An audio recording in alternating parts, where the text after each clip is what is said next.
come, university students can also come, teachers can come, anybody who is interested in physics can also come in this particular quiz.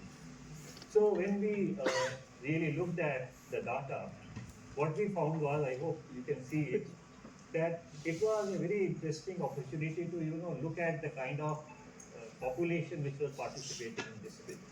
So our questionnaire began with, for each quiz, this itself, that who are the people who are participating in this. And I think you can see that we have a large college students who started participating in it. And then we also had university students participating in it. School students also started participating in it.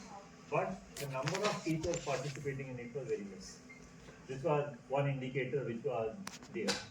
Then we also tried to ask that from where, which strata of that vertical level of physics community or outside people are coming. Whether they are school students, undergraduate students, postgraduate students, research students, school teachers, a teacher teaching undergraduate classes, etc., etc. So this gave us a very interesting feeling that at least some kind of a target we are able to really go towards. And as I underlined right in the very beginning, our primary goal was to raise awareness about quantum science and technology. So the quiz part was done by making this accessible to everybody. We said anybody can register. We well in advance made people aware of that we are going to really do this. And we said that it is not that you should have a knowledge of quantum mechanics per se. Anybody is welcome. If you have heard about quanta, you are welcome to really participate in this. So it was a very interesting, engaging way of communicating with people. So still, we thought that if we have to really design the question items for this kind of a quiz, what kind of a level we should follow. Maybe a bit of knowledge. Most of the time it's the knowledge itself. People have heard about certain things, maybe via newspaper, maybe via some kind of a science literature, they have come across it. But we also wanted that in that each quiz, we should surprise people by asking a question which they may not be knowing. But the fun part was this, that when we will tell them the answer, they will come to know that, oh, this was the question, and this was the answer of this particular thing also. So we sat down and we thought of covering from before 1900 till today, whatever has happened in quantum mechanics. So that means that if you cannot do it in one or two quizzes. So we thought we should have this quiz for at least 22 weeks. And in each quiz, we wanted that we should have about 15 to 20 questions to engage people. And we made sure that we were not expecting any kind of prior knowledge about this particular thing. Another very interesting thing which happened was to see that how many males and females are participating in it. And you can see that number was almost equal. And that was a very interesting aspect of this issue. So what did this quiz cover? It covered major milestones of quantum science and technology, basic quantum concepts and some experimental landmarks. If you have seen the posters which we actually posted in this conference itself, those posters were limited to from 1900 to 1924, where most of the time, people are aware.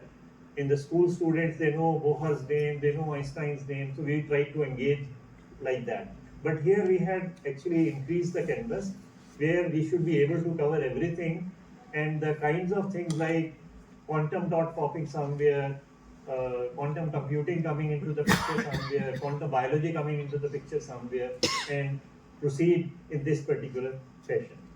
And we did it on every weekend on a Saturday. At 7 o'clock we will post it, and we will tell that after 7:30 we will close it. Though this quiz could have been attempted in 15 minutes, but we made sure that because of those technological glitches which may happen, we should give that kind of time space. But as the quiz was proceeding, we also wanted that we should get a feedback from the participants what we are doing.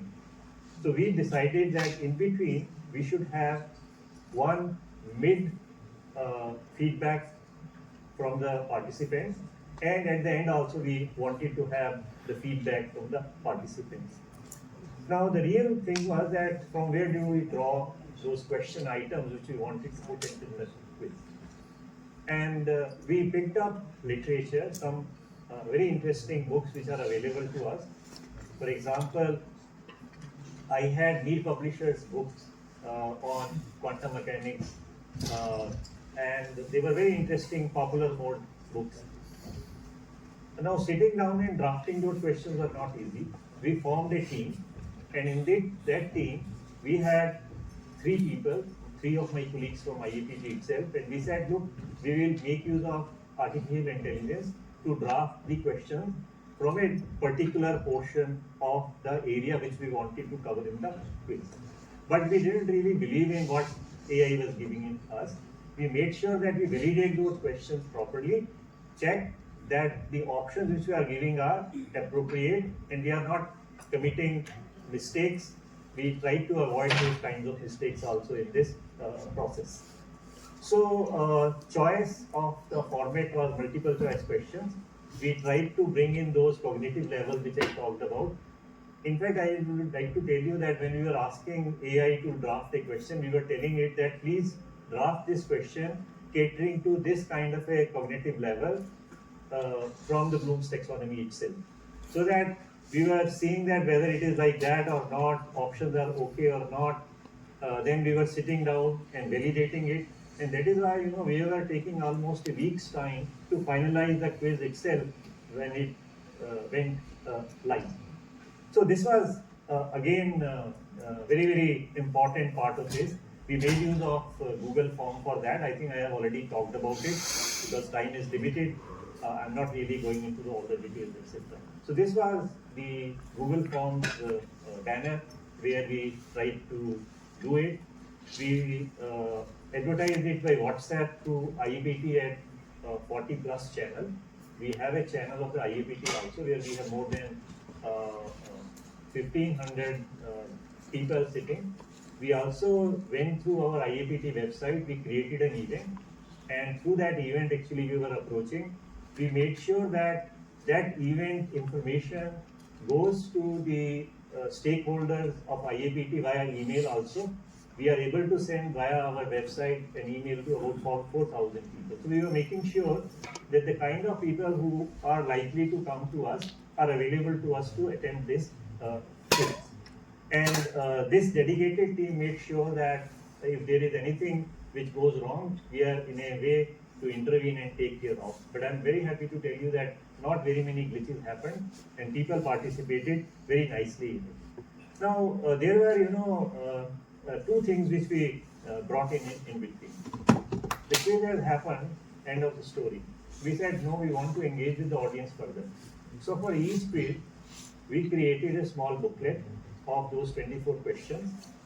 In Google Form, we had been having a limitation of adding pictures, etc., fascinating things in that. So we made sure that for a question, a suitable pictorial representation is also there to engage the audience. The answers were also given at the end, but there was another thing which we added at the end of the quiz booklet, and that was we added a few quotes of the scientists who were being, discussed in that particular quiz itself to engage with the audience. So I think it turned out to be a very interesting thing. We had almost in every booklet about 30 pages. And now try to imagine that 22 multiplied 30 means that this is a resource generation also for of about 600 pages. And for each quiz booklet, there is a PDF. Suppose our teacher wants to take that quiz to the classroom, he can take the PDF and conduct that quiz and know that how it is actually operating in the classroom. So these were some elements which we brought in to bring more interest into the things. We also tried to really look at data. The best part of Google Form is that it gives you a lot of data. So you can always see what is the average awareness level, what is the central tendency, what is the most common score, what are the common misconceptions. Now when I say this, I think after conducting this quiz, now we are finding that we need to spend more time in analyzing these aspects which have been revealed when this quiz actually progressed. And I think that is where physics education research pops in. That what did you get out of it? Did you identify certain misconceptions which are there in the minds of, say, school student? We have different population. And we can make a comparison around these populations also, that how this quiz was actually happening in their mind and giving us these kinds of results. So these are very interesting kinds of things which we try to look at. What is the range of scores, for example? How do we want to interpret it? This is a kind of a work in progress. I think we have not done it fully as yet. We are quite engaged with it. But our aim is in the next about 6-7 months, we should try to get some kind of a idea out of it, that what was happening in this possibility. So these are certain statistical metrics which we would like to really look at and try to see that how this is happening. Now, you would ask me this question: how many people you were able to really keep with you? We were quite skeptical about it. Maybe we will start with 300 students, and by the end we will be left with, say, 3 students. But that didn't happen. So that is a kind of a success of this mode which we use to implement this thing. And we were able to see that till the end, almost 100 people were there with us. I think this is a good statistical population to arrive at reasonable results when we are talking about it. Dropout rate, we can also look at that. Starting from 300, it came down to 1/3. That means as the quizzes started becoming a bit difficult, things which people had not heard about, the people started dropping out also. But we made sure that participants' motivation is maintained through that booklet which we were sending immediately after the quiz. There are number of other things also which are there. A few theoretical insights which I am not explaining but I am sharing with you here are available to us. What are the outliers in all these things? We can also look at that. But at the end, I would say that it is still work in progress. But we enjoyed doing it. We were able to connect with our community. Those people who were not coming, we didn't mind that, because we also have ways and means to reach out to this community again. So what we did after this was, we said, some people said, sir, हमने quiz हमको मिली नहीं, क्या करें? Can you please tell us हम उसको कैसे करें? So what we have done is, we have provided all the 22 quizzes on our website. Anybody can come and once again try to participate in the quiz itself, because we would like that the most important part in it is to have fun out of this kind of an exercise. So I think we enjoyed it. There is no doubt about that. Our participants also enjoyed it. The feedback was just excellent. And that was a kind of an effort which we thought should be done by IAPT to engage with its members and beyond. Thank you very much. If there are any questions, you are most welcome.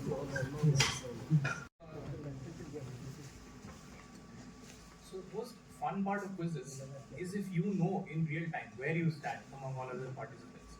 And Google Form does not afford the opportunity to have. Actually, we also immediately after the quiz was over, used to release the scores. I see. Okay, after. So I have actually conducted quizzes as part of workshops.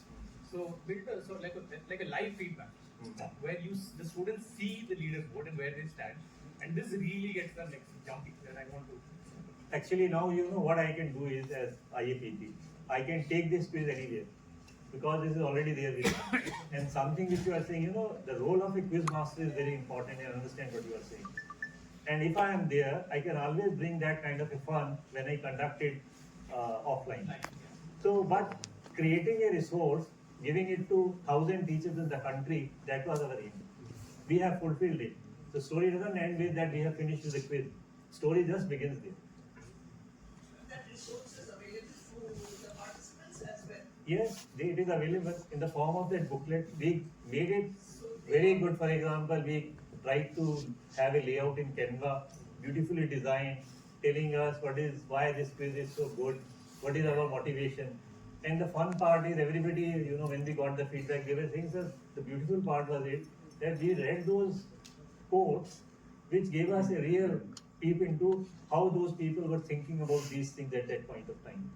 So, but if it is a you are conducting the quiz, people can assess it. If you are conducting it in real time, for example, I know you, and I can access your resource, I will perform very well in that quiz. Actually, IAPT is I'm a teacher with my student. You know, that has happened to me. That's why. IAPT is a kind of an open platform. As I told you that 4,000 mails we were sending before every quiz. So we wanted people to come and engage with us. I mean, that is what possibly we could have made an effort. But I think, as I said, the story has not ended, the story has begun. It's a fantastic. Thank you.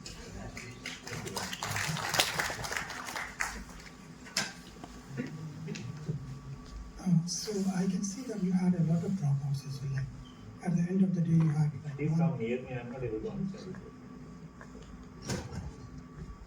So as I can see, you had a lot of dropouts as well. Yeah. So I mean, from an insider point of view, so what were the main reasons behind those The dropouts? reason was, till you are around 1930, people were very comfortable. As you try to go beyond that, start talking of those things like wealth inequality, etc., people say, oh, we don't know what is there going on. For even among our undergraduate population or among our university population, we found that that was exactly what was happening.